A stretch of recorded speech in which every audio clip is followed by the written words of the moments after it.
செல்வார் என்று பொருள். இந்த மாதிரி பலது உண்டு. சிருஷ்டி, ஸ்திதி, அதுக்கப்புறம் அழித்தல், மறைத்தல், அருளன்னு பஞ்ச கிருத்தியங்கள் சொல்றாங்க பார்த்தீங்களா? அந்த பஞ்ச கிருத்தியங்களின் அடையாளங்களாகத்தான் திருவிழாக்கள் நடைபெற்றுக் கொண்டிருக்கிறது. அந்த பஞ்ச கிருத்தியங்களின் அடையாளங்களாகத்தான் ஒரு நாள் ஒரு வாகனத்தில் பெருமாள் எழுந்தருள்கிறார். உதாரணத்துக்கு பெருமாள் நிறைய பெருமாள் ரிஷபவாகன சேவை எல்லா வாகனமும் ஆனால் ரிஷபவாகனத்தை அப்படின்னு தனித்த சிறப்பு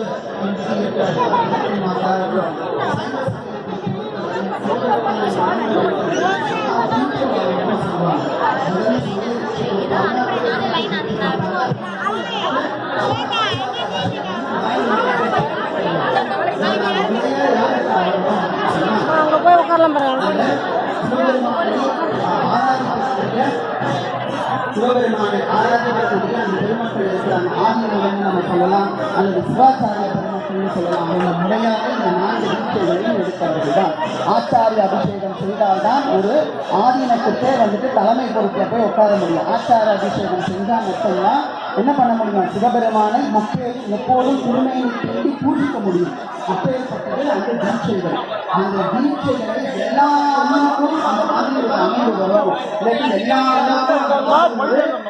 சந்தர்ப்ப அமைமா அப்படிங்கிறத கிடையாது. நம்மள எத்தனை பேர் நம்ம சமய தீட்சை எடுத்திருப்போம்? நம்மள எத்தனை பேர் நம்ம விசேஷ தீட்சை எடுத்திருப்போம்? அல்லது 2 தீட்சையை தாண்டி 3வது தீட்சைக்கு போகாதவங்க பல பேர் உண்டு. இந்த மாதிரி எல்லாரும் இருக்கிறாங்க இல்லையா?